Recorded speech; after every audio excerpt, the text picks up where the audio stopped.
সূরা মুলক এর তাদাব্বুর। ইনশাআল্লাহ, আসুন জেনে নেই এই সূরাতে আমাদের জন্য কি সংবাদ পাঠিয়েছেন আমাদের রব।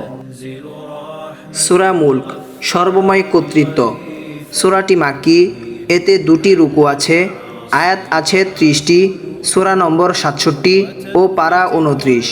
সূরার বিষয়বস্তু: আল্লাহ তাআলার অস্তিত্ব ও ক্ষমতার পক্ষে প্রমাণাদি উপস্থিত করা, মানুষের জীবন ও মৌত কেন দিয়েছেন তা তাদাব্বুর করে উনার দিকে উত্তমভাবে ফিরে আসার তাকিদ। মাক্কি ও মাদানী সূরা কি?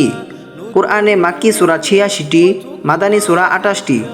রাসূল সাল্লাল্লাহু আলাইহি ওয়াসাল্লাম এর হিজরতের আগে যে সূরাগুলো নাজিল হয় সেগুলো মাক্কি সূরা।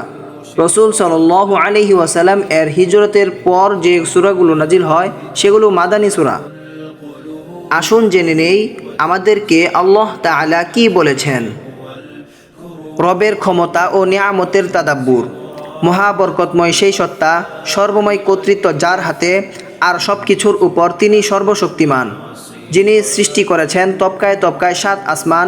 দয়াময় রহমানের সৃষ্টিতে কোনো খুঁত তুমি দেখতে পাবে না। আবার তাকিয়ে দেখো, দেখতে পাও কি কোনো খুঁত? তারপর বারবার নজর করে দেখো, সেই নজর ব্যর্থ ও ক্লান্ত হয়ে ফিরে আসবে তোমার দিকে। মৌত ও হায়াত তিনি কেন রেখেছেন? তিনি সেই মহান সত্তা যিনি সৃষ্টি করেছেন মৌত এবং হায়াত তোমাদের এই পরীক্ষা করার জন্য যে তোমাদের মাঝে আমলের দিক দিয়ে কে উত্তম। তিনি মহাশক্তিমান, অতীব ক্ষমাশীল। তাদাব্বুর।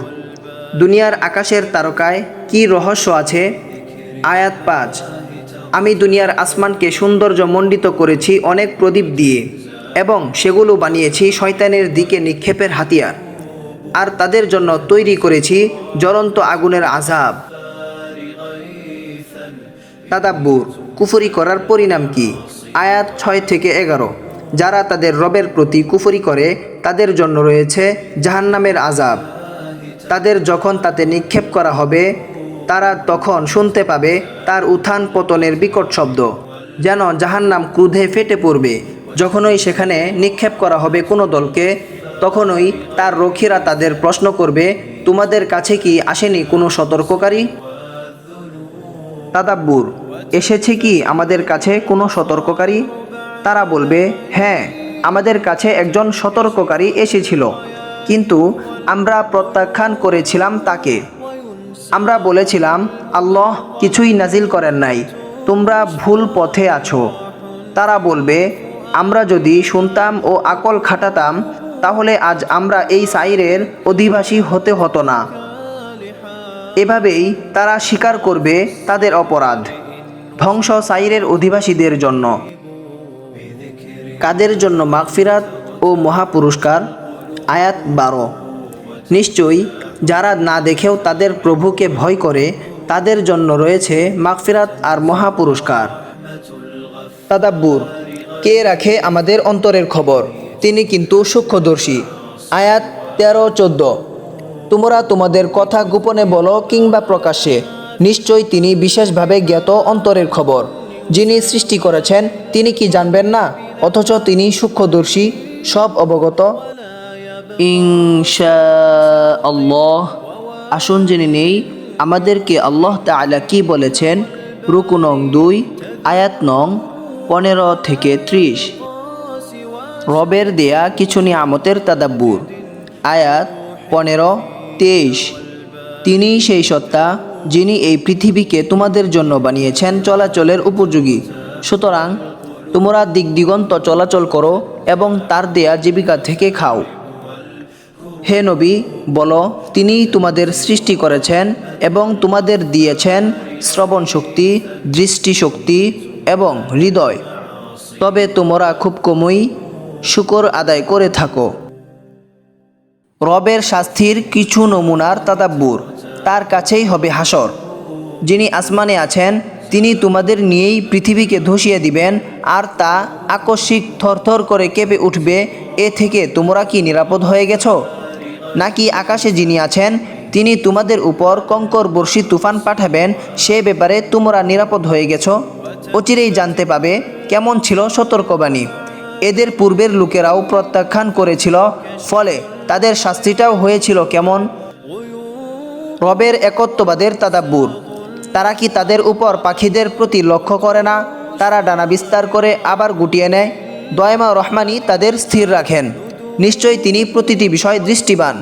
দয়াময় রহমান ছাড়া তোমাদের কোনো সেনাবাহিনী আছে কি যারা তার বিরুদ্ধে তোমাদের সাহায্য করবে? এমন কে আছে যে তোমাদের রিজিক সরবরাহ করবে যদি তিনি তার রিজিক বন্ধ করে দেন? তিনি ছাড়া পাখিকে ধরে রাখার কে আছে? তিনি ছাড়া সাহায্য করার কে আছে? তিনি ছাড়া রিজিক কে দিবে? যে ব্যক্তি ঝুঁকে মুখের উপর ভর দিয়ে চলে সেই কি সঠিক পথে চলে, নাকি ওই ব্যক্তি যে সোজা হয়ে সরল পথে চলে? উপমা থেকে তাদাব্বুর। সে সঠিক পথে আছে যে আল্লাহর বিধানের উল্টা চলে, নাকি যে বিধান মেনে চলে? তাদাব্বুর। কিয়ামত কবে হবে? কে বলবে? তারা বলে, তোমরা সত্যবাদী হয়ে থাকলে বলো কখন আসবে ওই ওয়াদা করা সময়টি? হে নবী, তুমি বলো, এর ইলিম রবের কাছেই রয়েছে। আমি তো একজন স্পষ্ট সাবধানকারী। তাদাব্বুর। সেদিন কি হবে? তারা যখন দেখবে কিয়ামত সম্মুখে উপস্থিত, তখন চেহারা ম্লান হয়ে যাবে কাফিরদের। তাদের বলা হবে, এটাই সেই জিনিস যা তোমরা দাবি করে আসছিলে। তাদাব্বুর। কে আমাদের পৃথিবীতে ছড়িয়ে দিয়েছেন? কোথায় জমায়েত হতে হবে? কার উপর তাওয়াক্কুল করতে হবে? হে নবী, বলো, তিনিই তোমাদের ছড়িয়ে দিয়েছেন এবং তারই কাছে হবে তোমাদের হাসর। হে নবী, তাদের বলো, তোমরা কি চিন্তা করে দেখেছ, আল্লাহ যদি আমাকে ও আমার সাথীদের হালাক করে দেন অথবা রহম করেন, কিন্তু কাফিরদের কে রক্ষা করবে বেদনাদায়ক আযাব থেকে?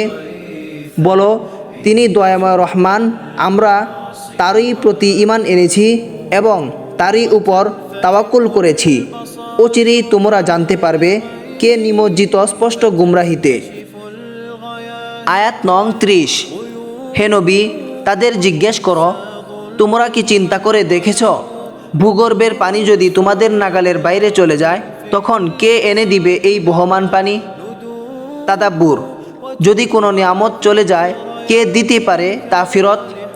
হাদিসে আছে, এই আয়াত পড়ার পর এই দোয়া পড়া, একমাত্র তুমিই পারো ভূগর্ভের সমস্ত পানি ফেরত দিতে। কুরআন নিজে তাদাব্বুর করুন ও মেনে চলুন এবং পরিবারের সবাইকে এই ব্যাপারে সচেতন করুন। আসুফা ইসলামিক এডুকেশন, জীবনের উদ্দেশ্য খোঁজার একটি প্রয়াস। ইনশাআল্লাহ।